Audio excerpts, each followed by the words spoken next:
रामटेक विधानसभा क्षेत्राचे लोकप्रिय उमेदवार भारतीय जनता पार्टी आणि शिवसेना महायुतीचे लोकप्रिय उमेदवार आदरणीय आशिष बाबू जयस्वाल यांना मी विनंती करतो की या ठिकाणी उपस्थित संपूर्ण या ठिकाणी करंबाडच्या आणि बाहेरून आलेल्या सर्व जनसमुदायाला संबोधित करावं अशी मी त्यांना विनंती करतो.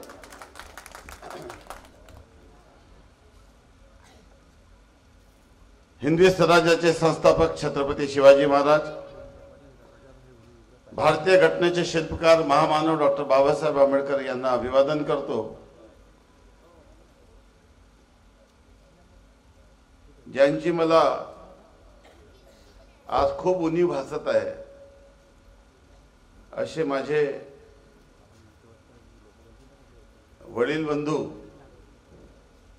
म्हणा की ज्यांचा खूप आसरा होता मला असा स्वर्गीय श्री कमलाकरजी मेंगर यांच्या स्मृतीस अभिवादन करतो. उपस्थित सर्व सुधाकरजी मेंगर आणि सर्व उपस्थित मान्यवर सरपंच उपसरपंच आणि सर्व मान्यवर सर्वांची क्षमा मागतो. आणि अभूतपूर्व असा प्रतिसाद देणाऱ्या आणि पूर्ण 440 व्होल्टचा करंट आणि पूर्ण बॅटरी चार्ज असलेल्या करंबाडच्या लोकांना मनापासून नमस्कार. आज मी या गावात आलो, गाडीतून उतरल्यानंतर जो करंट मी पाहिला लोकांच्या मनात आणि जे गावात फिरताना जी सर्व लोकांची जी ऊर्जा होती, महिलांच्या डोळ्यामध्ये जो स्नेह होता, जो आशीर्वादाचा हात होता, त्याचा ती भावना मी शब्दातून व्यक्त करू शकत नाही. मी कवी नाही, मी लेखक नाही, त्यामुळे माझ्या शब्दकोशातील शब्द त्या माझ्या ज्या भावना होत्या त्या व्यक्त करण्यामध्ये अपुऱ्या पडत आहे. मी विचार करतो की मी जीवनामध्ये असं कोणतं पुण्याचं काम केलं असेल की इतक्या लोकांचं प्रेम मला मिळालं. काय नातं आहे तुमचं आणि माझं. जे लोक माझ्यासाठी जयघोष करत होते, नारे लावत होते, त्यांच्यापैकी अनेकांचे बहुतांशाची नावच मला माहित नाही. ते माझे नातेवाईक नाही, परंतु रक्तापेक्षा मोठा प्रेमाचं नातं त्यांच्याशी माझं स्थापित आहे. आणि सख्या भावापेक्षा जास्त प्रेम लोकांचा मला या ठिकाणी मिळत आहे. हा प्रेम घेऊन मी कुठं जाणार आणि या प्रेमाची परतफेड मी कशी करणार, हा एक मोठा प्रश्न माझ्या समोर आहे. मला दहेगाव जोशी गावातच उशीर झाला. भावनेच्या ओघात तिथं जास्त बोलून दिलं. रामटेकची काल शोभा यात्रा होती, आज तिरपुरी पौर्णिमा आहे. आज माझे रामटेकवाले नाराज होतील, ते आमदार बाहेरच फिरून राहिलं, पण काही हरकत नाही. तारसाला परत एक कार्यक्रम सुरू आहे, तिथूनही वारंवार फोन येत आहे. परंतु करंबाडच्या चुंबकांनी मला आता इथं थांबून टाकलेलं आहे. हा प्रेमाचा चुंबक आहे. आपल्या सर्वांना मनापासून धन्यवाद देतो आणि आपण दाखवलेल्या अभूतपूर्व प्रतिसादाबद्दल आशिष जयस्वाल सदैव आपला ऋणी राहील, एवढं मात्र या ठिकाणी सांगू इच्छितो. मला अजूनही 2009 आठवते. खरं म्हणजे मी आता दहेगावला बोललो आणि आपल्या समोरही बोलतो की मी माझ्या जीवनामध्ये कधीही आमदारकीची निवडणूक लढेल आणि लढलो तर आमदार बनेल हा विचार केला नव्हता. आणि स्वतंत्र ट्रॅक्टरवर बसून विधानसभेत जाईल ते हे स्वप्नातही विचार करू शकत नव्हतं. आणि त्यानंतर आता महाराष्ट्राची पहिली उमेदवारी मला मिळाली. आणि मिळाल्यानंतर जेव्हा राजकीय नेता गावात जातो, एखादा लोकप्रतिनिधी 5 वर्ष पदावर राहतो आणि जेव्हा तो गावात जातो, तो आज मला असं बहुतांश ठिकाणी कसं होते मी देखील ते पाहिलेलं आहे. कुठं होते 5 वर्ष, आता आठवण आली का तुम्हाला गावाची. आणि एक रोष बहुतांश मतदारसंघात, प्रत्येक मतदारसंघातील वेगवेगळ्या पक्षाच्या आमदाराबद्दल असतो. लोकांच्या आशा अपेक्षा खूप असतात. आणि त्या आशा आणि अपेक्षा पूर्ण करणं हे खूपच अशक्य असते. परंतु मला या गोष्टीचा सार्थ अभिमान आहे की प्रत्येक गावातच करंबाट सारखी परिस्थिती आहे. काल मी देवलापारच्या आदिवासी भागात जाऊन आलो. परवा काल नगरधन जिल्हा परिषद मध्ये होतो. जे गाव जे कधी मला 10-20च्या मतदानवर मतदान करत नव्हते, मी त्या काउंटिंगला जात नव्हतो पहिले 34 बुथाच्या. मी जेव्हा पहिले 10 वर्ष आमदार झालो किंवा तिसऱ्यांदा आमदार झालो, तर काही गाव असे होते की तिथं कोण उभा आहे माहित नाही, कोणाला वोट दिला तर पंजेल आहे, आणि धनुष्यबाण चिन्ह असताना माहित नव्हतं, काहीच माहित नव्हतं, अशी त्या गावाची अवस्था होती. आणि त्यामुळे जेव्हा पहिले 34 बुथचं काउंटिंग व्हायचं आणि मी 7-8 हजारने मायनस व्हायचो, नंतर मी ते काउंटिंगला जायचो आणि मग माझी लीड सुरू व्हायची आणि ते लीड काढून मी निवडून यायचो. परंतु 2019च्या निवडणुकीत चमत्कार घडला आणि पूर्ण आदिवासी क्षेत्रामध्ये मी लीडवर होतो. आता 2024 आलं. जे 10-20 गाव बदलायचे राहिले होते तेही आता बदलून गेलेले आहे. बोथिया पालोरा सारखे, करमकट्टा सारखे, पेंढरी सारखे, सिंदेवानी सारखे असे गाव की त्या गावात मला 2, 4, 10 असे मतं मिळत होते. मी आमदार होत होतो तरी त्या गावातही असंच करंट आहे. मी याच्यावर खूप अभ्यास करत आहे की असं काय घडलं, पण त्याचं उत्तर मला शोधून सापडत नाही. पण मला एक गोष्ट मात्र निश्चितपणे समजते की हा स्नेह, हा प्रेम, हे उपकार खूप काम करून मला फेडायचे. किती काम केले आपल्यासाठी तरी देखील मी आपले ऋण फेडू शकत नाही, आपल्या ऋणातून मी मुक्त होऊ शकत नाही. 2009ला जेव्हा विधानसभेचं परिसीमन झालं तेव्हा मी अतिशय जबाबदारीने एक बाब सांगतो की मी निवडणूक लढायची नाही असं ठरवलं होतं.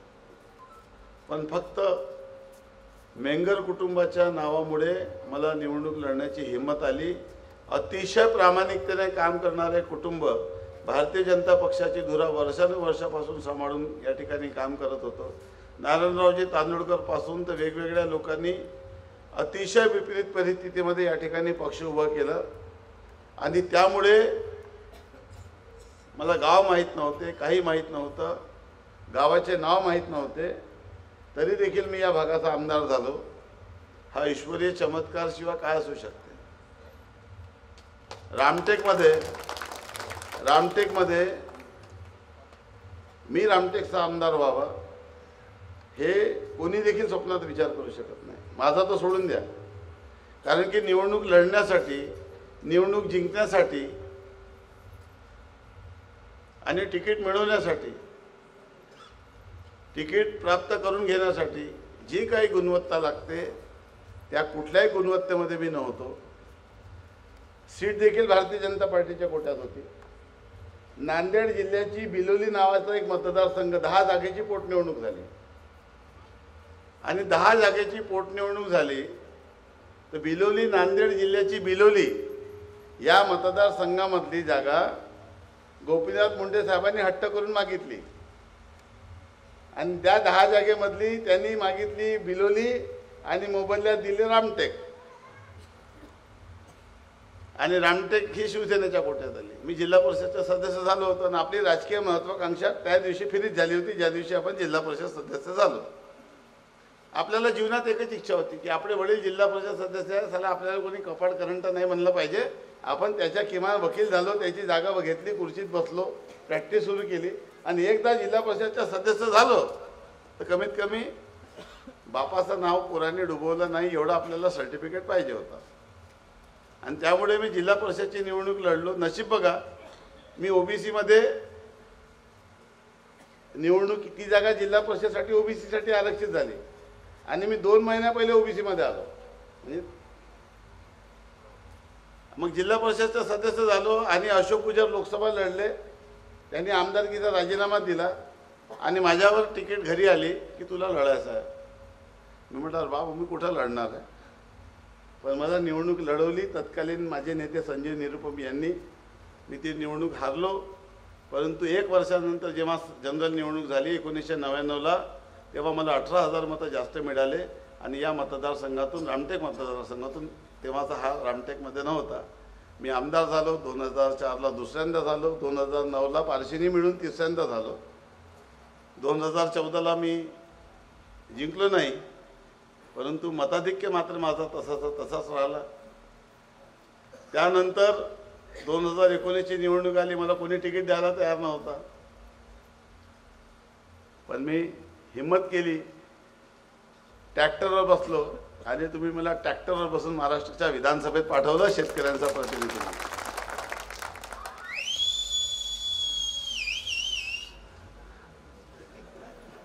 विचार करतो कधी कधी की विपरीत परिस्थितीत आम्ही संघर्ष केला.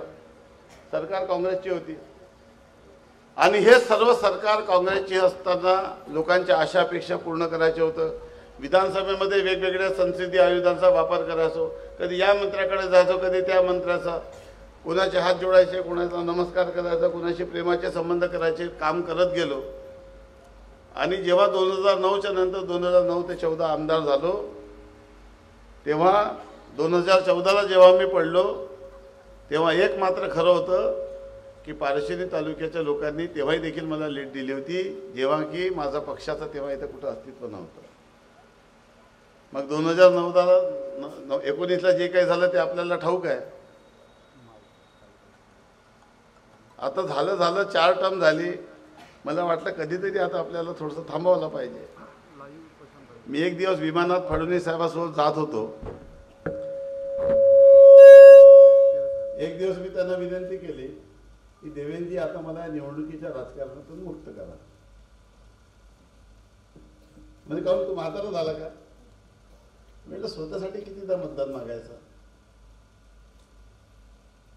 कारण मी तुम्हाला वाटत नाही काही, तुमच्यासाठी तर मी आता 3ऱ्यांदा आमदार होईल, पण तिथे तर 5व्यांदा होईल ना.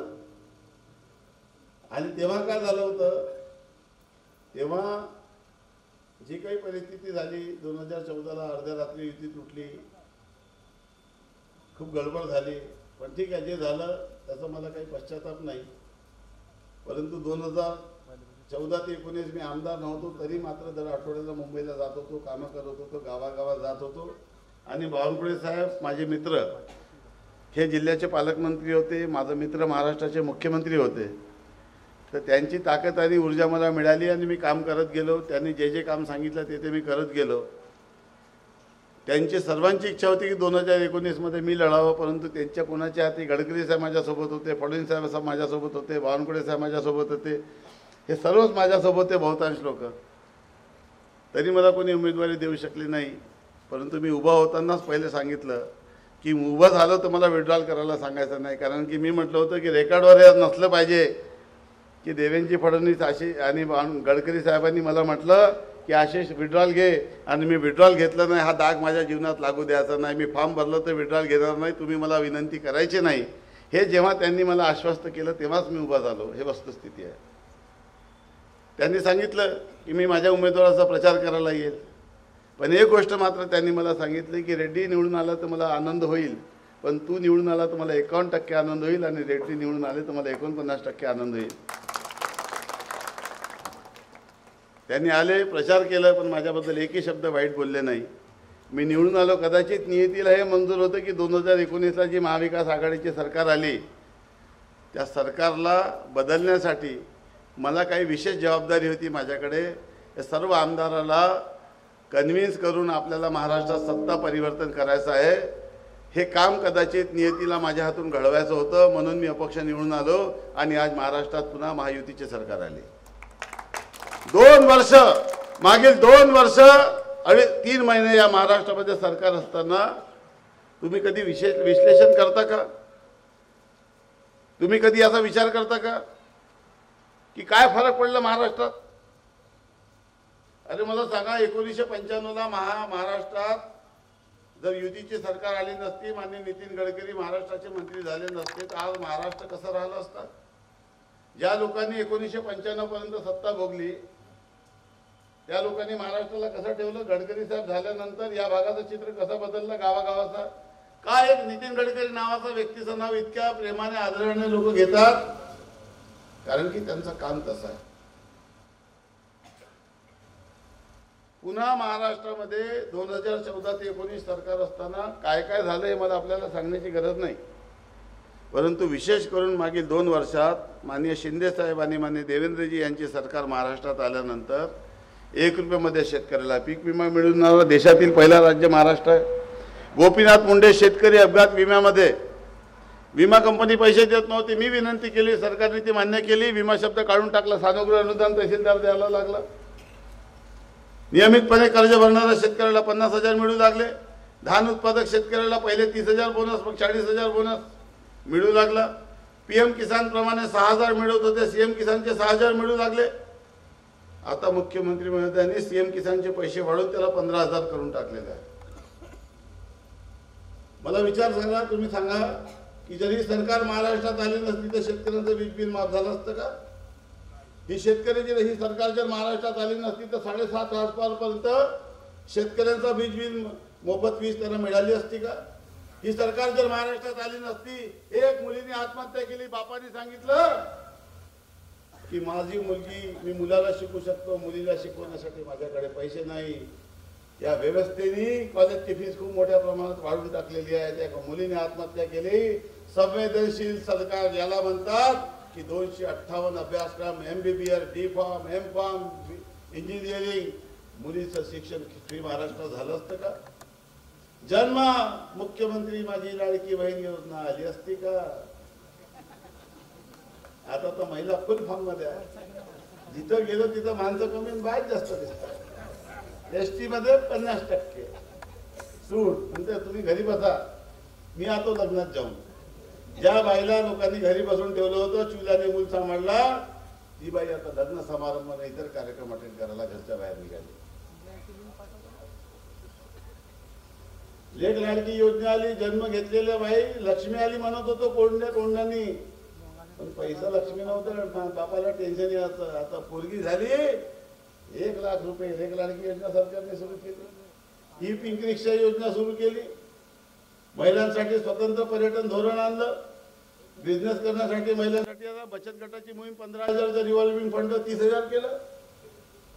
तुम्ही विचार करा, जन्म आम्हाला आमच्या आईने दिला, 9 महिने आपल्या कुशीत ठेवून, पोटात ठेवून, नाव राहते बापाचा. आज तुम्ही महाराष्ट्राच्या मंत्रालयात जाऊन बघा, एकनाथ संभाजी शिंदे नाही लिहिलाय, एकनाथ गंगूबाई संभाजी शिंदे लिहिलाय. देवेंद्र गंगाधर फडणवीस लिहिण्याच्या पहिले ते नाव पाठी काढून टाकण्यात आले आणि देवेंद्र सरिताताई गंगाधर फडणवीस लिहिलेला आहे. म्हणजे जन्म देणाऱ्या आईचं नाव बापाच्या नावाच्या पहिले लिहिण्याचा ऐतिहासिक निर्णय या महाराष्ट्र सरकारने केलं. आणि खऱ्या अर्थाने स्वतंत्र भारताच्या 77 वर्षानंतर आमच्या माय बहिणीचा खरा सन्मान या सरकारने केलं. म्हणून मी म्हणतो की 2024 हा वर्ष महिलांचा नारी सन्मान वर्ष म्हणून या ठिकाणी ओळखलं जाणार आहे. त्याची इतिहासात नोंद केली जाणार आहे. सत्ता कशासाठी पाहिजे? ही सरकार जर आली नसती तर संजय गांधी लाभार्थ्याचं अनुदान देवेंद्रजींनी 600चं 1000 केलं आणि या सरकारने 1000चं 1500 केलं. गरीब महिला, विधवा, निराधार, परित्यक्ता, श्रावण बाळचा म्हातारा लाभार्थी, ती म्हातारी आमची आई, तिला 1500 रुपये अनुदान मिळालं. कशासाठी आम्ही सत्ता परिवर्तन केलं? एक होते महावसुली सरकार आणि एक आहे महायुती सरकार. कशासाठी युती आहे? गोरगरीब जनतेचं कल्याण करण्यासाठी. कापूस उत्पादक शेतकऱ्याला 5,000 रुपये अनुदान देण्याचा निर्णय सरकारने केला. एवढ्यावर सर्व थांबलेलं नाहीये, अजून खूप बाकी आहे. 2 वर्षात ट्रेलर होतं, पिक्चर अभी बाकी है. मी आपल्या सर्वांना सांगतो की पुढचे काही दिवस, पुढचे 5 वर्ष आपल्या महाराष्ट्राच्या भव्यतेसाठी खूप महत्वाचे आहे. महाराष्ट्रामध्ये पुन्हा जर 5 वर्षाची सरकार आली तर 2 वर्षामध्ये जे सरकारने केलं, 1995 ते 99 सरकारने जे बदल केला, महाराष्ट्र घडवलं, याला जर ब्रेक लावायचा नसेल तर कृपा करून, विशेष करून लाडकी धमकी देतात लोक, योजना बंद करू. आपल्या बगल बच्च्यांना, आपल्या चेल्यांना हायकोर्टात पाठवलं. कोण आहे? अनिल वडपल्लीवार. लोकसभेमध्ये नाना पटोलेचा निवडणूक प्रतिनिधी. लोकसभेमध्ये, या लोकसभेमध्ये विकास ठाकरेचा निवडणूक प्रतिनिधी, मुख्य निवडणूक प्रतिनिधी, आपल्या बाजूच्या मतदारसंघातील आमदाराचा खास माणूस, माजी आमदार सांगता लाडकी बहीण योजना बंद करू. अरे या गरीब मोलकरीण बाई, शेतमजूर बाई, हिला काही पैसे मिळायला लागले इतक्या वर्षानंतर लोकांच्या पोटात दुखायला लागलं. अरे मी प्रश्न विचारतो, गरीब माणसाला चांगलं जीवन जगण्याचा हक्क नाही आहे? त्या महिलाला चांगलं सन्मानाने जीवन जगण्याचा हक्क नाही आहे? 2,80,00,000 महिला माझ्या भगिनीला मुख्यमंत्री लाडकी बहीण योजनेसाठी 46,000 कोटीची तरतूद राज्य सरकारने केली. आणि आपल्याला अतिशय जबाबदारीने सांगतो, अतिशय जबाबदारी मुख्यमंत्र्यांनी सांगितलं की लवकर त्याला 21 करून टाकणार आहोत. म्हणजे संजय गांधी तर आवडते वाढ ही सरकार देणारी सरकार आहे. पण आता निवडणूक आहे, तुम्ही मतदान करणार आहात, बटन तुम्हाला दाबायची आहे. लोकसभेमध्ये गडबड झाली, म्हणजे इस्लाम खतरे में, संविधान खतरे में, आरक्षण खतरे में. कोणी खतऱ्यामध्ये नव्हता, खाली काँग्रेस खतऱ्यामध्ये आली होती. आपला खतरा वाचवण्यासाठी तुम्हाला भीती दाखवली, दहशत निर्माण केली. फक्त आयते तुमचे मत घेतले आणि मेलेली काँग्रेस जिवंत झाली. या पक्षात एक खासदार होता, मला सांगा 10 वर्ष मोदीजी होते, त्याच्या पहिले अटल बिहारी वाजपेयी साहेबांची सरकार होती. कोणी संविधानात आरक्षणाला कोणी हात लावला का? जो माणूस आरक्षणाला आणि संविधानाला हात लावायला जाईल त्याच्या हात जळून टाकतील. पुऱ्या महाराष्ट्रात उद्रेक होईल. परंतु काहीच नव्हतं, काही होणार नव्हतं. पण फुकट मत घ्यासाठी तेव्हा फुकटात भेटून गेले, आता नाही भेटत फुकटात. पण आता मस्त चालू आहे मटणाचा कार्यक्रम. गावागावात मस्त दारूचा पूर आलेला आहे. त्याला नाही ते समजा आहे. नमस्कार सर. अतिथी देवो भव. आपण भारत सरकारचा पर्यटनचा मस्त एक स्लोगन आहे, अतिथी देवो भव. पाहुणे आहे का?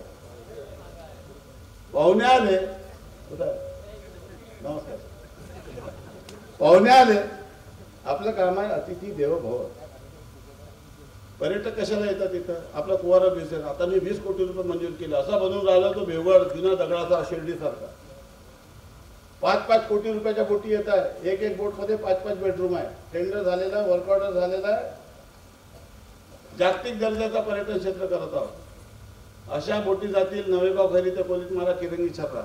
पहिले सुरू केल्या होत्या, आता नवीन आणलेल्या एकदम टॉपच्या 15 कोटीच्या बोटी. सीप्लेन आणलं होतं मी. आणायचं एक दिवस आणणार आहे, त्याच्याशिवाय थांबणार नाही. रामटेक, आपला जंगल, महाराष्ट्रात सर्वात जास्त महसूल देणारा खुर्सापार गेट, सिल्लारी गेट, आता कोलीत मारा. आता नवीन सफारी सुरू करत आहोत, बनेरा. पर्यटक येतात, यायलाच पाहिजे ना, आले पाहिजे, पैसे खर्च केला पाहिजे. एक पर्यटक आल्यामुळे 12 लोकांना रोजगार मिळतो. आता तो वाईल्ड लाईफ टुरिझम होतो, रामटेकला रिलीजियस टुरिझम आहे, कुवारा ब्रिजनला रिलीजियस टुरिझम आहे, खिंचीला वॉटर स्पोर्ट्स टुरिझम आहे. आणि आता एक नवीन टुरिझम सुरू झालेला आहे, इलेक्शन टुरिझम. इलेक्शन टुरिझम कसं माहिती आहे का? आपण म्हणतो चला मामाच्या गावाला जाऊया, चला शिर्डीला जाऊया, चला जामसावलीला जाऊया. तर काही लोक येतात, चला निवडणूक लढून पाहूया.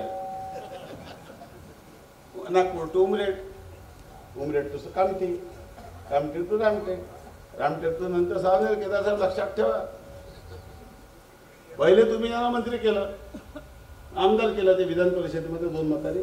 पुरे केदार साहेबांनी अंगावर घेतलं आणि बाबा झाले मुख्यमंत्री पृथ्वीराज बाबा. यांनी त्याचा नंबर कापून स्वतःच मंत्री होऊन गेला आणि पुऱ्या बँकेला त्रास दिला तो. आणि म्हणून त्याचा करेक्ट कार्यक्रम करण्यासाठी त्याला जबरदस्ती उभं केलं आणि बरोबर 2-4 माणसं उभं करून टाकलं. चंद्रपाल चौकसे कोणाचा माणूस आहे? सचिन गिरबान बाजार समितीच्या सभापती कोणाचे आहे? आणि महाविकास आघाडीच्या बॅनरमध्ये फोटो कोणाची आहे? ये अंदर की बात है, बाबू मेरे साथ है.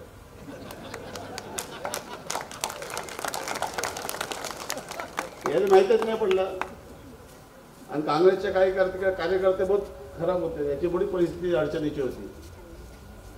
त्याला म्हणे मोहिते पडून गेला म्हणे 2दा लढून. त्याला आम्ही त्याला 46,000 मतं दिले. तो मुकुल वासनिक गेले, ते देशीराव भोसले गेले, ते चित्रलेखा भोसले गेले. कोण आलो तो मदत अजून नरसिंहराव गेले. हे सर्व गेल्यानंतर आता मुली तर पाहिजे खर्च पाणी चालवण्यासाठी, दिवाळी चांगली होण्यासाठी त्याला जबरदस्ती उभा करून टाकला. म्हणजे मस्त दिवाळी होऊन जाईल. बहुत टेन्शनमध्ये आले होते नाही लढत म्हटलं तर, वरचं खूप प्रेशर होतं नाही लढायचं, आणि त्यांनाही त्याचा कार्यक्रम करायचा होता, तर बरोबर उभं करून टाकलेलं. आणि 4-4 माणसं उभी आहे. सरळ सरळ गणित आहे. लोकसभेमध्ये काँग्रेसच्या हातात हात होते महाविकास आघाडीच्या, आता पायात पायात तंगड्यात तंगडा आहे, आणि आपला कार्यक्रम बिलकुल ओके आहे. मी जेव्हा विधानसभा लढलो मला 68,000 मतं मिळाली होती अपक्ष. भाजपच्या उमेदवारांना 42,000 मतं मिळाले होते. कुठल्याही परिस्थितीत तुमच्या सर्व लोकांच्या आशीर्वादामुळे आता मला आत्मविश्वास आहे की या निवडणुकीमध्ये मी पहिल्या 4 निवडणुकीत 50,000 क्रॉस झालो नाही, 6व्या निवडणुकीत 68,000. आता तुमच्या सर्वांच्या आशीर्वादाने आणि माझ्या लाडक्या बहिणीच्या आशीर्वादाने, माझ्या ज्या दिव्यांगासाठी मी काम केलं, ज्या 50,000 लोकांना मी जे चष्मे दिले, जे 5,500 लोकांचे मी डोळ्याचे ऑपरेशन केले, ज्या 17,000 लोकांना मी पेट्या वाटप केल्या, ज्या 35,000 लोकांची मी नोंदणी केली, ज्या 1,07,000 महिलांना सॅनिटरी पॅड वाटप करणारा मी देशाचा पहिला आमदार झालो, ज्या 96,000 लोकांना दवाखाने आपल्या दारीमध्ये मी डोळे तपासले, शरीराची तपासणी केली, ब्लड प्रेशर शुगर सर्व तपासणी केली, आणि रोज शेकडोच्या संख्येने लोकांची मी सेवा केली मागील 5 वर्ष इमानदारीने.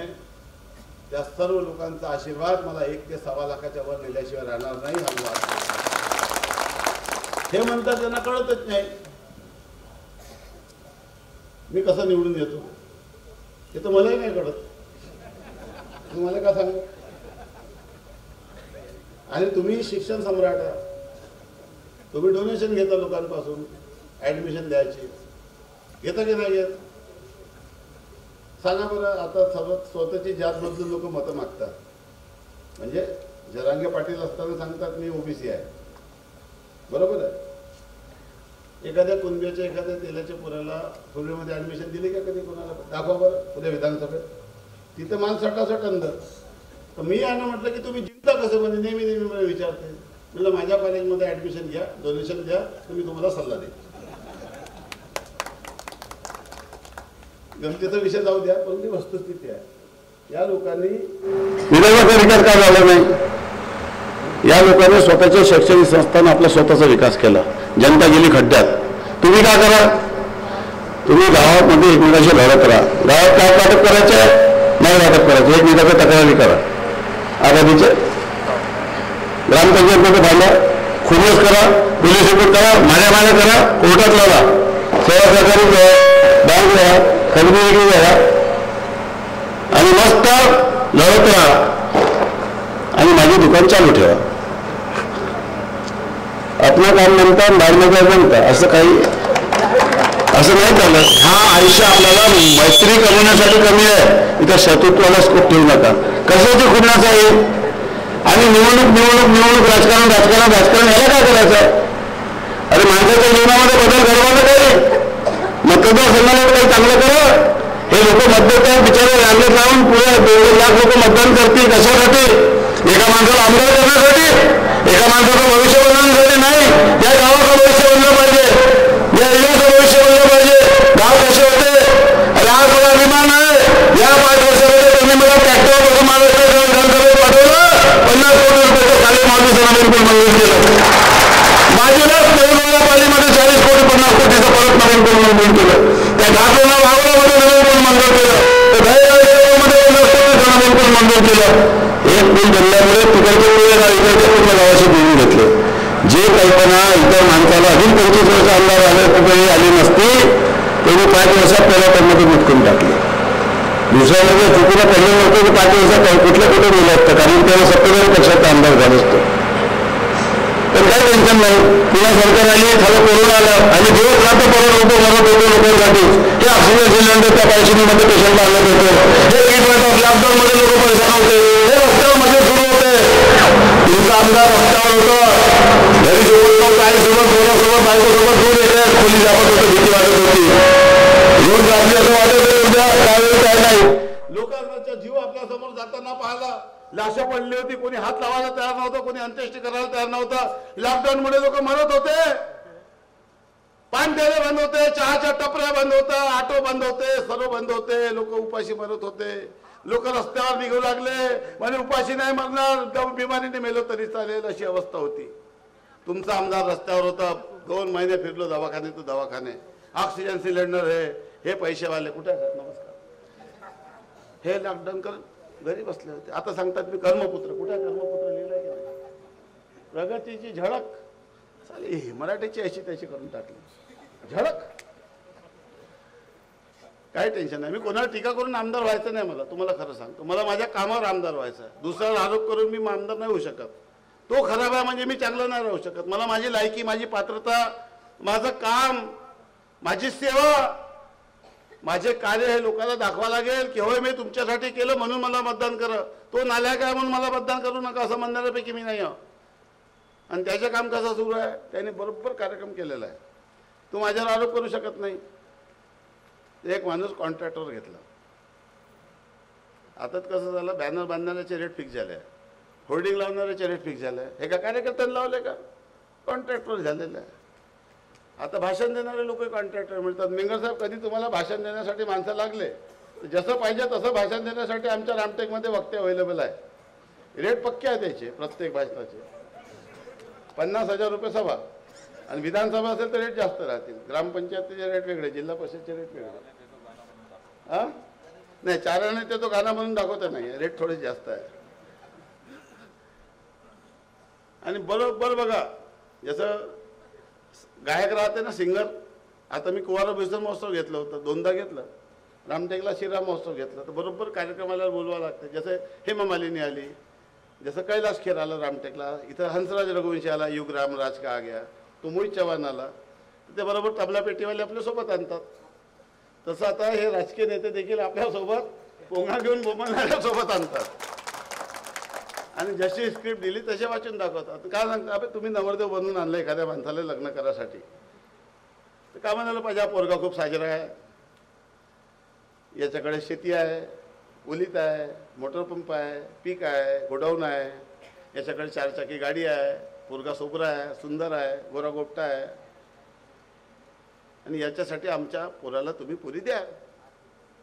हे साले स्वतःच्या पोराचं काही सांगत नाही. आपल्या नवरदेव असतात, माझ्यावरच आरोप करतात. हा खराब आहे, हा खराब आहे, हा खराब आहे. अबे मी नालायक म्हणजे तुम्ही लायक होणार का? तुम तो उडते पंछी का ठिकाणा, मेरा ना कोई जहां. तुम्ही त्या कामठीवाल्यानं बिचाऱ्या लोकांनी बावनकुळे साहेबांची दुश्मनी घेतली, वेळेवर तिकीट भेटली तिथं. त्या लोकांनी बावनकुळे साहेबांची विरोध केला आणि खूप काम केलं. वारे पंजा आ गया पंजा, वारे पंजा आ गया पंजा. साला इलेक्शन झालं, the number your dial is out of coverage area. आता न त्याचे तेरव्या, न त्याचे मय्यत, न त्यांचे लग्न, न त्यांचे गणपती, न त्यांचे शारदा, न त्यांचे हाडपक, काहीच नाही. न त्याच्या ग्रामपंचायतच्या निवडणूक नाही, त्याच्या जिल्हा परिषदच्या निवडणूक नाही. म्हणजे इलेक्शन लढण्याच्या पहिले हम साथ साथ आहे, आणि निवडणूक झाली की हम आपके आहे कोण, असं याचा कार्यक्रम आहे. आणि त्यामुळे माझ्या काँग्रेसच्या सर्व बांधवांना माझी नम्र विनंती आहे की 20 तारखेपर्यंत आपण त्यांच्या सेवेचा भरपूर लाभ घ्या. जेवढं लक्ष्मी दर्शन होतो, जनतेचा लुटलेला पैसा मस्त घेऊन टाका. ही सेवा फक्त 20 तारखेपर्यंत उपलब्ध आहे. त्यानंतर आपल्याला या सेवेचा लाभ मिळणार नाही. Then your number will be temporary नाही, permanently out of coverage area. गॅरंटीने सांगतो, आत्ता लिहून देतो भविष्य. हा मोहितेश होणार आहे. मी रोज आरोप लावतो प्रत्येक सभेत, यांनी फक्त म्हणून दाखवा अजून 3 दिवस शिल्लक आहे की मी मरेपर्यंत रामटेकच्या जनतेची सेवा करेल. उद्या 2029 मध्ये नवीन डिलिमिटेशन झालं तर मी दुसऱ्या मतदारसंघात जाणार नाही. हा मतदारसंघात आरक्षित झालं तरी इथं आपल्या बायको पोराला घेऊन रामटेकला राहील आणि जनतेची सेवा करेल. 5 वर्ष प्रत्येक कार्यक्रम अटेंड करेल आणि पुऱ्या काँग्रेसच्या कार्यकर्त्याला बळ देईल. एवढं त्याने गॅरंटी द्यावी. एवढी गॅरंटी मी द्यायला तयार आहे. हा आशिष जयस्वाल पूर्ण जनता जनार्दनच्या समोर सांगतो की आमच्या 150 वहिनी विधानसभेत जाणार आहे, लोकसभेतही जाणार आहे. उद्या विधानसभेत 2 तालुका म्हणून हे आरक्षित होईल बहुतेक आदिवासीसाठी. काय फरक पडणार आहे? आपण आहो ना तुमच्यासाठी. मध्यपर्यंत काम करू ना, काही टेन्शन नाही. जो आमदार आहे त्याचं काम करू. लोकांचं जीवन बदलण्यासाठी जे करता येईल ते करू. परंतु रामटेक मतदारसंघ, आजही मी मौदा तालुक्याचे ते गाव ज्या गावात मी पहिले आमदार होतो तिथं त्या लोकांना सोडलं नाही, तिथं जातो प्रत्येक कार्यक्रमात। ते लोक येतात माझ्या प्रचारात, आता 200 लोकांची ड्युटी लागली आहे तिकडून इकडे प्रचार करणार। प्रेम आहे त्याच्या माझ्यावर, सोडलं नाही त्या लोकांना। प्रत्येक ग्रामपंचायतीच्या निवडणुकीमध्ये मी त्यांना मदत करतो, माझ्या प्रत्येक सभेत ते लोक येतात। 91 गावाचे महोदयाचे कमी झाले, पुरेचे पुरे लोक काय संपर्कात आहे अजून। अरे त्या लोकांनी मला 2दा आमदार केलं, मी त्यांना हम आपके कोण नाही म्हणू शकत ना, त्यांना हमसा साथच म्हणणार आहे मी। हा फरक आहे, हे कधीच बोलू शकत नाही, कारण की ज्याचा इतिहास जसा असतो तसं त्याचं भविष्य असतो। माझा इतिहास जसा तसं माझं भविष्य राहील, माझा भूतकाळात जो चरित्र राहील तोच माझ्या भविष्य काळात राहणार आहे, हे लक्षात ठेवा। आणि त्यामुळे जे काही निवडणुकीमध्ये आता या ठिकाणी भ्रम पसरवणं सुरू आहे, खोटे आरोप, कधी म्हणते साला तो पुलच सुरू झालं नाही, कधी म्हणते रामटेकच्या गळमंदिरात वॉशरूमच नाही आहे। यांच्यासाठी माझे फुकटाचे सल्ला आहे। जी बाई बोंबलत राहते नाटक कंपनी, साले पिक्चरमध्ये गेलो असतो नाही एवढा बढिया हिट झाले असते, मजाक नाही, गॅरंटीने सांगतो। अशी ऍक्टिंग करतात, अशी ऍक्टिंग करतात। माझा एक मित्र होता कवी, मरण पावला बिचारा, त्यांनी मला एक कविता सांगितली होती। बोले मैं इतने बढ़िया एक्टिंग करता हूँ, बोले एक दिन मेरे दोस्त की बीवी मरी, बोले मैं गया, बोले वहाँ ऐसा बढ़िया रोया, बोले ऐसा बढ़िया रोया, बोले लोगों को समझा ही नहीं कि बोले बीवी किसकी मरी। तो तुम्हारे मित्राला म्हणून त्याला म्हटलं की ज्यादा मत रो, बोले लोग हंस रहे, बोले अलग अलग बात कर रहे। अशी ऍक्टिंग करते, अशी ऍक्टिंग करते, जणू काही माहित नाही। म्हणजे देवही वरून आला तर भले या सीटला पाडू शकत नाही। बघा रामाला चॅलेंज, रामटेकमध्ये देवही वरून आला तर आमच्या सीटला पाडू शकत नाही। अरे ढेकणाला मारण्यासाठी बमची गरज पडत नाही, हे देवाचे जे भक्त आहे ना तेच त्याच्या कार्यक्रम करून टाकणार। बोलले की नाही बोलले, तुम्ही पाहिलं ना कसला अभिमान आहे, कसला माझ्या, आणि तुमचं घेणं देणं काय रामटेकशी। आता रामटेकमध्ये फक्त एकच सूत्र चालणार आहे, तो म्हणजे भूमिपुत्राचं। मागच्या निवडणुकीत मी म्हणलं होतं नाही चालणार होता कोणताच फॅक्टर, निवडून येईल तो फक्त शेतकऱ्यांचा ट्रॅक्टर। आता फक्त एकच सूत्र म्हणजे तो म्हणजे भूमिपुत्र। रामटेकच्या पुऱ्या ऑटोवाल्यांनी एकच बॅनर लावला, एकच सूत्र भूमिपुत्र। त्याला परेशान झालं, काही इलेक्शन कमिशन काय करू शकत नाही, काही बिल्ला नाही, बॅनर नाही, एकच सूत्र भूमिपुत्र लिहून टाकलेला सर्व ऑटोवाल्यांनी। काल मी त्या शोभायात्रेला गेलो होतो, पुरे पोट्टे सर्व लोक नारा लागू लागले, एकच सूत्र भूमिपुत्र, करंट लागलेला लोकांना। आता मी गेलो असतो रॅलीला तर आता तेच लावले असतं नाही त्यांनी। प्रेम आहे लोकांचा माझ्यावर, हा प्रेम असं मिळत नाही, याच्यासाठी काही करावं लागते। लोकांच्या जीवनामध्ये बदल करण्यासाठी लोकांच्या जीवनामध्ये काम करावं लागतं। खूप दुःख आहे लोकांच्या जीवनात, कोणी पेशंट आहे, कोणाला दवाखाना पाहिजे, कोणी कॅन्सरने ग्रस्त आहे, कोणाच्या घरी अडचण आहे, भयानक त्रास आहे, भयानक दुःख आहे जीवनामध्ये लोकांच्या। कोणी शेतकरी परेशान आहे, कोणाचा मोटर पंप नाही आहे, कोणाचं काही नाही आहे, कोणाला कनेक्शन नाही आहे, ते काम करावे लागतात, जीवन बदलावे लागते। कोणाला घर नाही आहे, कोणाला फलाना नाही आहे, कोणाचं घर पडक्या अवस्थेत आहे, त्याच्याकडे परिस्थिती नाही आहे। आपल्या जीवनामध्ये गरीब माणसाच्या जीवनात कल्याण घडवायचं आहे। मला अभिमान आहे की महाराष्ट्रामध्ये सर्वात जास्त अनुसूचित जमातीचे घरकुल मी मुख्यमंत्री आणि उपमुख्यमंत्र्याला विनंती केली, 10,570, 13,000 एसटीचे घरकुल मला दिले, अजून शिल्लक आहे। मग माझ्या लक्षात आलं की ते जातीचे दाखले नाही 1950च्या पूर्वी महाराष्ट्रात, मी ते अनुसूचित जातीसाठी आता नवीन नियम करणार आहे। शाळा सोडण्याच्या दाखल्यावर जर लिहिलं असेल ज्यात तरी आपण दाखला देऊन टाकू, तुम्ही काय टेन्शन घेता, मी बसलो होतो तिथं। अनुसूचित जाती जमातीचे घरकुल 2.5 लाखाचे करून टाकले। अनुसूचित जातीसाठी दलित वस्ती सुधार योजना आता कमी करून दलित व्यक्ती उत्थान योजना आणली, आणि प्रत्येकाचं इलेक्ट्रिकचं बिल कसं माफ करता येईल मी अतिशय जबाबदारीने सांगतो तुमच्या सर्वांच्या समोर। पुढची सरकार आमची आल्यानंतर पहिल्या टप्प्यामध्ये अनुसूचित जाती आणि जमातीचे घरकुल ते पुरे घर आपण सोलरवर करून टाकू, इलेक्ट्रिकचं बिल येणार नाही। नंतर ओबीसीचे करू, चिंता करू। ओबीसीची योजना आणली ना मोदी आवास योजना, मोदी फडणवीस साहेबांनी। अरे माणूस कोणत्या घरी जन्म घ्यावा त्याच्या हातात आहे का देव, त्याला विचारते का की तुला अदानीच्या घरी जायच्या की अंबानीच्या की टाटाच्या की कोणाच्या? ते तर जसं जन्म झाला त्या घरी राहते, झोपडीत व्हावं की कुठं त्याच्या हातात थोडी राहते, परंतु कर्म त्याच्या हाती राहतात। फडणवीस साहेब या देशाचे, या महाराष्ट्राचे उपमुख्यमंत्री झाले, ओबीसीचा मंत्रालय त्यांनी स्थापित केलं, 74 हॉस्टेल बनवण्याचा निर्णय त्यांनी केला महाराष्ट्राच्या वेगवेगळ्या जिल्ह्यात। आणि मोदी आवास योजना आणली, ओबीसीला घर देण्याचा. ओबीसीचे लोक येत होते आम्हाला म्हणायचे साहेब घर द्या, चला योजनाच नाही. शबरी रमाई होती आणि ते यशवंतराव चव्हाण.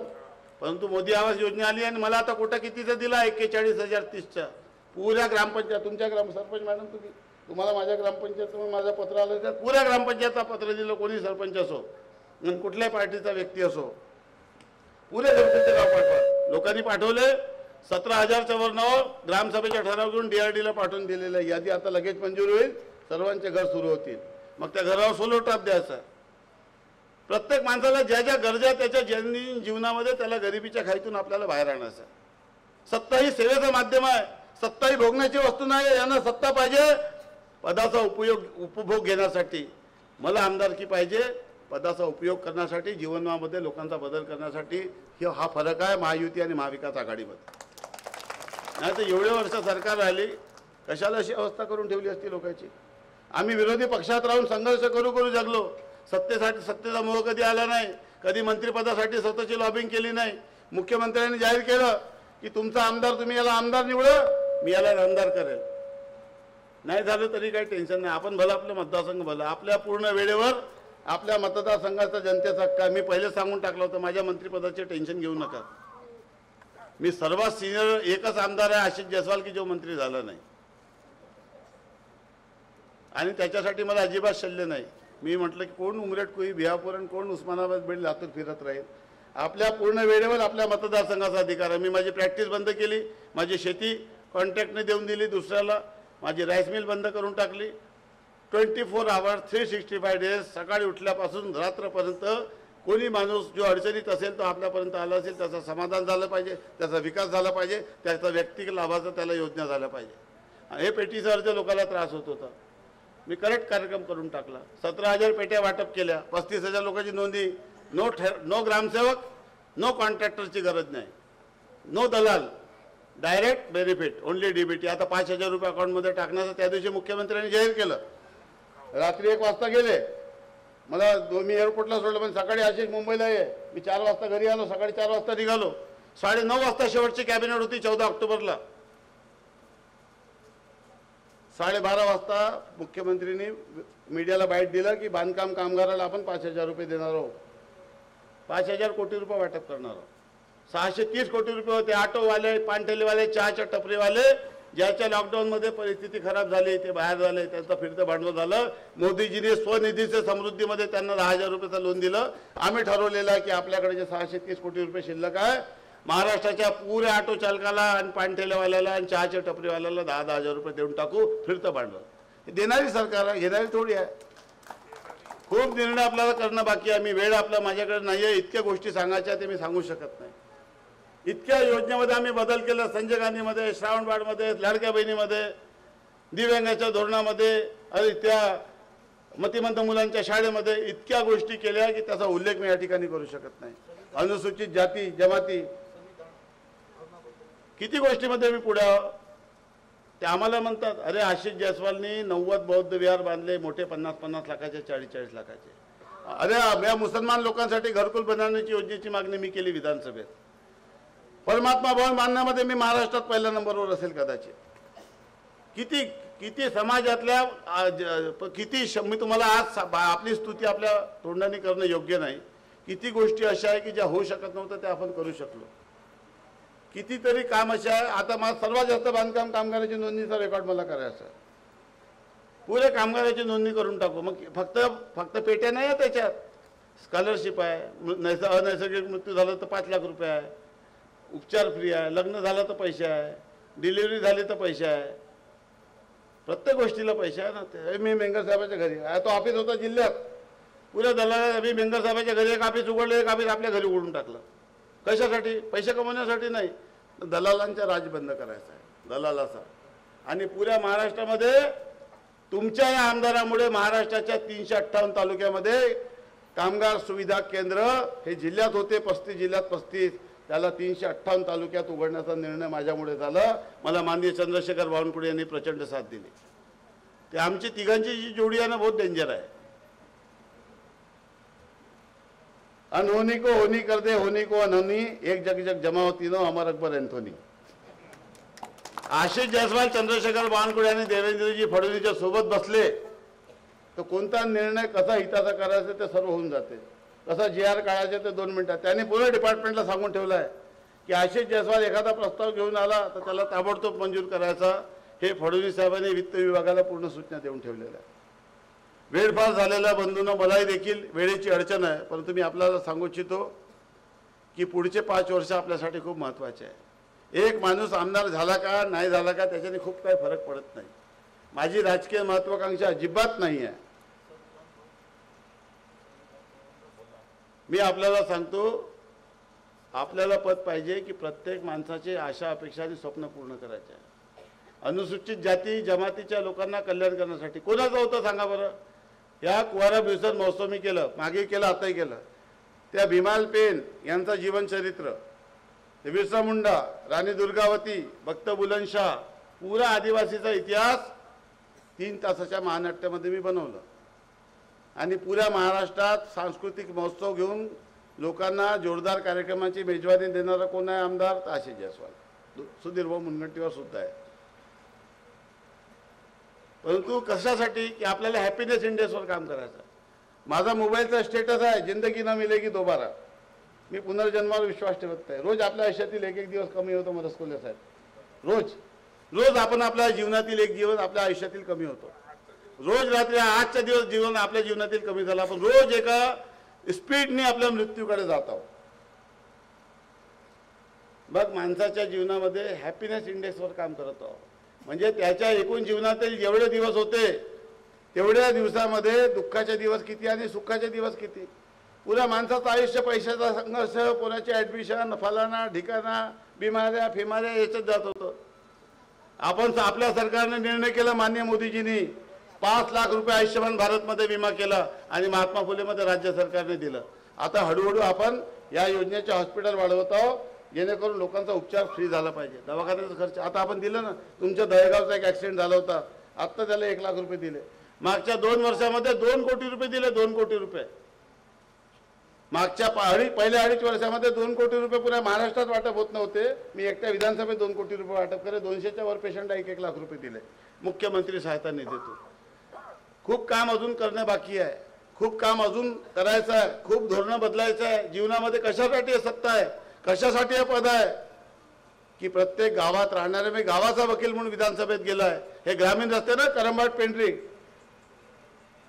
आता आज करंबाट पेंढरी रस्ता तो डांबरीकरण करत पुरे मंजूर करून टाकला. कधी कोणी विचार केला होता? फक्त करंबाट पेंढरी नाही आहे, निंबा पारशिवनी देखील आता सिमेंटचा होता 11 कोटी रुपये खर्च करून डायरेक्ट आतमधली बांधण. पारशिवनीच्या सर्व प्रत्येक गावातून दुसऱ्या गावाला जाणारे जे नंबर असलेले रस्ते ते पुरे डांबरीकरण करत आहोत आपण. महाराष्ट्रात सर्वात जास्त डांबरीकरणाचा रेकॉर्ड हा तुमच्या आमदाराच्या नावाने. याचा अभिमान नाही वाटला पाहिजे तुम्हाला? हे का सांगतात माझ्याबद्दल उलट शिल्ट? गॅरंटी आहे, चॅलेंज करतो. काय बोलता तुम्ही? बसवा 5 पत्रकाराची टीम इथं आणि जाऊन पाहून या बाकीचे मतदारसंघ यायचे. कुठं माझ्यासमोर उभे राहतील? मी त्यांना सांगू शकतो मी कसा निवडून येतो, पण माझा क्लास घ्यावा लागेल, माझ्या युनिव्हर्सिटीमध्ये ॲडमिशन घ्यावे लागेल आणि ते विदाउट डोनेशन तुम्हाला नाही देणार. गमतीचा विषय जाऊ द्या, परंतु ही बाब सत्य आहे की काही लोकांना फक्त असं वाटते की आपल्याकडे खूप पैसा आहे, आपण कुठूनही जाऊन निवडणूक लढून जिंकू शकतो. अरे तुम्ही जिंकले का हारले काय, त्या माणसाचं काय, त्या गावात राहणाऱ्या. आणि तुम्हाला असं वाटत असेल की मी बिनकामाचा आहे, मी नालायक आहे, कुठल्याच कामाचा नाही आहे, तर तुम्ही मला पाडू शकता, काही टेन्शन नाही मला. पण मला हे सर्टिफिकेट देणारी अथॉरिटी नाही. याला कोणी अधिकार दिलं माझ्यावर प्रमाणपत्र द्यायचं? जसं एसडीओला सरकारी अधिकार दिला सुप्रीम कोर्टाने, हा या जातीचा आहे. सक्षम अधिकारी कोण आहे? जातीचा दाखला देण्यासाठी एसडीओ. तर कोणता आमदार चांगला आहे, कोणता खराब आहे याचं प्रमाणपत्र हे देणार आहे का मला? अरे मला माझी जनता प्रमाणपत्र देईल. मी काम करेल, यांच्या मनामध्ये स्थान निर्माण करेल, यांचे मन जिंकेल आणि यांचे मन जिंकून यांची मतं घेईल.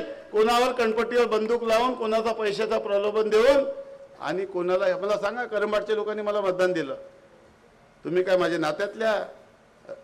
परंतु प्रेम आहे, विश्वास आहे की होय हा तरुण, हा माणूस निवडून गेल्यानंतर काय आमच्यासाठी करेल. तुमच्या अपेक्षा पूर्ण करण्यासाठीच मला आमदार व्हायचं आहे. स्वतःच्या काय अपेक्षा पाहिजे? आणि साधं काम आहे का दिवसभर काम करणं लोकांसाठी? ज्याला याचा वलयमध्ये राहायचा, ज्याला स्टेटससाठी आमदार पाहिजे, त्याच्यासाठी त्याला काही फरक नाही पडत. त्यांना फक्त पदाचा उपयोग घ्यायचा आहे. मी आमदार साहेब या. आपलं तसं नाही आहे. आपण ॲक्टिव्हमध्ये किक मारली की पांठ्याला जातो, आपलं काम करतो, भाजी घेतो आणि घरी जातो. आपण साधे व्यक्ती आहोत. साहेब खूप मोठे आहे. एवढे मोठे आहे साहेब की ते मलेशिया, सिंगापूर म्हणजे एखाद्या मंगळ ग्रहामध्ये निवडणूक झाली तर तिथे जाऊन निवडणूक लढू शकतात. आपली अवकात नाही. आपण याच्या बाहेर जाऊनच लढणार. इथंच झालो, ॲक्सिडेंटली झालो, म्हणजे लोकांच्या उपकारामुळे झालो. ॲक्सिडेंटली नाही झालो, लोकांच्या उपकारामुळे. म्हणजे काही नशिबात होतं. माझा जन्म रामनवमीच्या दिवशी आहे. रामटेकचं नेतृत्व करण्याची संधी प्रभू रामाच्या आशीर्वादाने, जनतेच्या आशीर्वादाने मिळाला असं. नाही तर कुठून बिलवली सीट रामटेकला बदलली असते साहेब माझं. हे आपोआप होत नाही. मला असं वाटतं की हे परमेश्वराची माझ्यावर काही कृपा झाली आणि लोकांची माझ्यावर काही कृपा झाली म्हणून मला ही संधी मिळाली. नाही तर लोक तिकीट मागता मागता म्हातारे होतात. किती पैसे खर्च केले तर आमदार होत नाही. कुठल्याही इक्वेशनमध्ये न बसणारा आशिष जयस्वाल महाराष्ट्राच्या विधानसभेत गेला तर नेहमी हा विचार करतो की या संधीचं सोनं करायला पाहिजे. प्रत्येक माणसाचं स्वप्न पूर्ण मला करता आलं पाहिजे. पुऱ्या उभ्या आयुष्यात दिवसरात्र मेहनत करून लोकांचं कल्याण करायला पाहिजे. लोकांच्या जीवनातील जे काही अडीअडचण आहे त्याच्यात त्याला मदत करायला पाहिजे. हीच माझी अपेक्षा आहे. आणि मला विश्वास आहे की या निवडणुकीमध्ये मला खूप मताधिक्य मिळणार आहे. या निवडणुकीमध्ये लोकांचा खूप प्रेम मला मिळत आहे. माझ्या तर समोर निवडणूक जिंकण्याचं टेन्शन नाही आहे. माझ्यासमोर टेन्शन आहे की एवढं करंटली लोकांनी मला गावात फिरवलं आणि एवढे नारे लावले, याच्या अपेक्षा कसं पूर्ण करायचं याचं टेन्शन जास्त आहे माझ्या.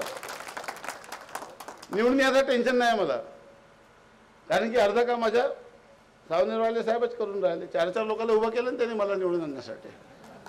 या अंदर की बात है, बाबू हमारे साथ है. आणि त्यांनी याचा कार्यक्रम केलेला आहे पुरा. याला कडूनच नाही राहिला. सध्या आपल्या रामटेकला पिक्चर चालू आहे, मैं इंतकाम लूंगा भाग 2. पिक्चर होते पहिले धर्मेंद्रची, मैं इंतकाम लूंगा. आता पार्ट 2 चालू आहे त्याचा. त्यांनी काय केलं, त्यांनी जो त्यांच्यासोबत बाबा मुख्यमंत्री असताना जो कार्यक्रम केला होता त्याचा व्याजासहित बदला घेण्याची सुवर्ण संधी त्यांना लाभली आहे. ते पुरेपूर त्याचा लाभ घेत आहे. आणि कसं आहे, बाकीचे कार्यकर्त्याचा आपला जुगाड जंतर झाला, दिवाळी चांगली झाली, टेन्शन नाही. पुढच्या वेळेस अजून एखादा बकरा पाहू जो बकरे चालेल. परंतु असं होत नाही. लोकशाही डॉक्टर बाबासाहेब आंबेडकरांनी प्रत्येक माणसाला एक मताचा अधिकार दिला. तो इमानदारीने 5 वर्ष तुम्हाला जो सेवा देणारा प्रतिनिधी आहे, जो इथं राहते, तुम्ही तर हा मतदारसंघ राहण्यासाठी लायक वाटत नाही तुम्हाला. एखादी दुकान, एखादी शिया, एखादं घर घ्या, एखाद्या दुकानातून घेऊन भाजीपाला घ्या, त्या भाजीपाल्यावाल्याचा फायदा होऊ द्या. एखाद्या दुकानातून किराणा घ्या, त्या किराणावाल्याचा फायदा होऊ द्या. काहीच नाही. फक्त मतदारसंघाचा वापर करायचा आहे. आणि मी आपल्याला सांगतो, तो विशाल बरबेटे आपले फायटर आहे. इमानदारीने लढाई कोणाची आहे? माझी लढाई महाविकास आघाडीसोबत आहे. आणि हे कशाला उभे आहे? हे मला मदत करण्यासाठी उभे आहेत 3 लोक, राजन भाऊ, चंद्रपाल भाऊ आणि सचिन भाऊ. माझा मार्ग एकदम क्लिअर झाला पाहिजे म्हणून मला मदत करून राहिले. त्यांना खूप खूप धन्यवाद, त्यांचे खूप खूप आभार. अतिथी देवो, या मस्त पैसे खर्च करा, लोकांचा भला करा, जमा केलेला माल बाहेर काढा आणि परत जा आणि पुन्हा या. माझा आहे ना तो, जंगल है पहाड़ है शेरों की दहाड़ है, पंछी बेशुमार है खुशियों की बहार है, श्री राम जी का वास है, ऋषियों का इतिहास है, स्मारक कालिदास है, मंदिर है, दरगाहें है, बुद्ध की प्राचीन सभ्यताएं है, पुरातन महलों के अवशेष है, शंख ब्राह्मी लिपि के लिखे हुए शिलालेख है. भी भगवान राम यहाँ 2 बार आए थे. आप एक बार तो आइए, बार बार आइए, कुछ पल तो बिताइए. या रामटेक मध्ये खूप धर्मशाला आहे. तिथं तेली समाज धर्मशाला आहे. हां, आपल्याला आता तेली समाज धर्मशालाला मुख्यमंत्री साहेबांनी 5 कोटी रुपये दिले. पारशिनीमध्ये कुणबी समाज भवनासाठी 5 कोटी दिले. तो पहिला इन्स्टॉलमेंट आहे. अजून 10 कोटी देणार आहे. माझा जन्म नाही झाला ना, कोणत्या कुटुंबात झाला मला का माहित. पण ज्या समाजाच्या लोकांनी मला मतदान दिलं त्यांच्या जीवनामध्ये मला मोठे मोठे काम करून त्यांच्या जीवनातील दुःख आणि त्यांच्या जीवनातील काम, त्यांच्या मागण्या पूर्ण करायच्या आहे ना. मेंगर साहेबांनी सांगितलं, इथल्या खेळवले कुणबी समाजाच्या लोकांना देऊन टाकलं, मुख्यमंत्र्यांनी सांगितलं देऊन टाकलं. जे आपल्या हाती आहे ते आपल्याला करायचं आहे. जे जे लोकांच्या आशा अपेक्षा स्वप्न आहे तेव्हा त्याची पूर्तता मला करायची आहे. त्यासाठी काय पाहिजे, माझ्या रिन्युअल पाहिजे. पेटीचा फॉर्म जसं रिन्यू करतो ना आपण, मी करून दिलं सर्वांचे, तसं माझ्या रिन्युअल आहे तुमच्या हाती. तुम्ही ठप्पे मारा, बटन दाबा, जाता धनुष्यबाण समोरची, तर मी रिन्युअल होईल. अजून माझ्या आमदारकीला 6 दिवस शिल्लक आहे.